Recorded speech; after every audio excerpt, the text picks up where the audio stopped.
Hello everyone, myself is Panalal sir and I am from Bokaro Steel City, Jharkhand, and I used to teach 9th, 10th standard students here in CBSE schools. Today we will learn economics, globalization and the Indian economy.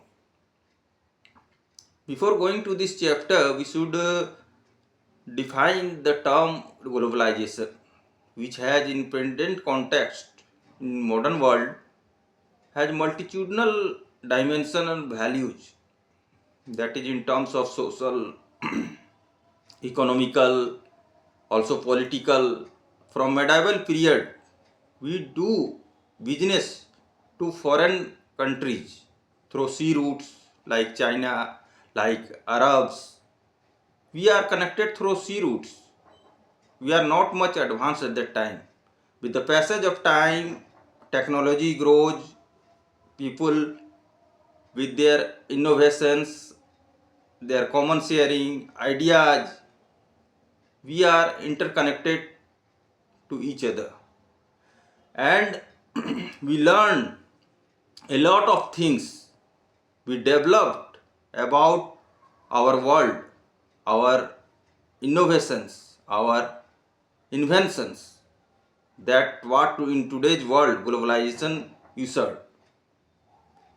Globalization and the Indian economy, it is the integration of an economy to other nations' economy in terms of foreign trade, in terms of their products, and for an investment too.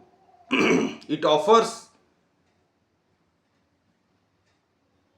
a lot of main features like free flow of capital, free flow of investment, goods and services, and a lot of impact globalization we can see. Like for example, we use computers, internet, and we are connected to each and every part of the world. And what globalization affects in today's modern world, the whatever the products we use, like cameras, like cars, we buy from foreign companies. This is due to the globalization. And globalization enhances our economic standard and deepens our ideas, thinking, that is to be connected with other countries' ideas. And pre-liberalization policies and post-liberalization policies. A country have these rules and restrictions, some restrictions to for their domestic market growth. Because if the goods will come from other nations, will be imported. Import and export are the two terms. When we sell our products to other countries, it is called export, and we will buy from other countries to our country, that is called import. To earn a huge profit, multinational companies, which are a good example of globalization in Indian economy. In Indian companies, Tata's, Ranbaxy are the MNCs, and in worldwide they set up their factories, their professionals, they have new advancement and technology, along with huge market growth of their huge funds that circulates around the world. And they use small scale producers buy products at cheaper rates and sell them to various centers of the world. They set up various factories and their technology, their management, and that can be distributed around the world, their products. MNC is a not only a reduces the people's demand but enhances their choice, their selections, and foreign trade and foreign investments are the two terms. When we buy some land, some machines to set up an industry, that is called investment. And when MNC to set up their factories, to set up their institutions, invest something, that is called foreign investment. And foreign trade, a country, a nation's business with another nations for the profit, that is called foreign trade. Now the trade and investment policies and improvements in technology. What do you mean by improvements in technology? Like a Ford company of UK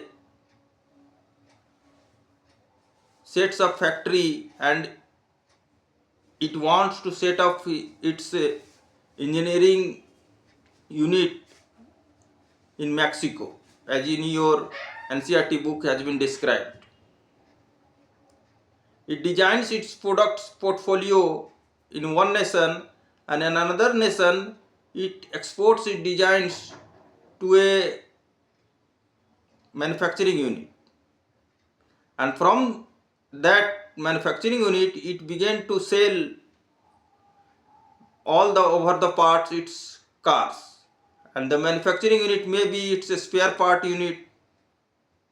Suppose a spare part unit being installed in Indian continent, and from this India now it wants to sell and controls and manage all its business trade, and at lower rate of cost production to enhance huge profit margin. Highly skilled professionals, engineers, there are so many factors for an MNC company to work. Before going to MNC, we will realize what are liberalization policies and what are its effects. That is free flow of trade. There is no any restrictions in trade and business on government, by the government on private bodies. Due to this liberalization, globalization can happen. And nowadays government of India enhances its trade and business by foreign investment, so that our foreign exchange, our goods and services, our economy could be strengthened, and we can say that globalization has a widely impact to uplift our economy. And there is a question, how the flexibility in labor laws help companies by governments. Flexibility in labor laws means promoting job security, limited working hours, so many facilities like healthcare, PF, paid holidays, medical leave. So these certain rules and regulations for the protection of labor class of organized sector, these are the flexibility. Globalization made the Indian economy, which now we see to enable about our creativeness, our innovations to fulfill their dreams. And as with the passage of time, we are consumers became a king due to the globalization. By sitting home, we can use so many products of foreign countries. Now, globalization has its own dimensions, like purchasing cheaper raw material from underdeveloped countries and export costlier finished goods to underdeveloped countries. So these are the impacts of globalization. It has not been uniform, but developed countries exploit cheap labor and manpower resources which help them to earn huge profits. Globalization not only develop MNCs which are working in developed countries, because developed countries have developed economy. They use their infrastructure, technology, huge wealth in the form of dividend is drained out of underdeveloped countries towards developed countries. Developed countries are financially, technologically advanced, so it has been a boon for developed countries, globalization of course, but a curse for developing countries too. Now, how liberalization of trade and investment policy helped the globalization process? It not only increases the trade volume, but it had no trade barrier, that each country will try to maximize its production, and it attracts foreign investments to maximize the industrial growth. Surplus production of each country will be exported and required cheaper goods will be imported from abroad. Foreign trade integrates the markets in different countries, and foreign trade symbolizes an engine of economic growth and integrates an economy to a global village. A country can produce cheaper goods where it has a specialization. By exporting such goods, it can import those cheap goods which are produced by another country abroad. MNCs in today's world trade with the motive of earning profit. Globalization means integrating Indian economy with the world economy, and liberalization means no government barriers. Okay, rest of the part we will discuss later on. I wish you best of luck.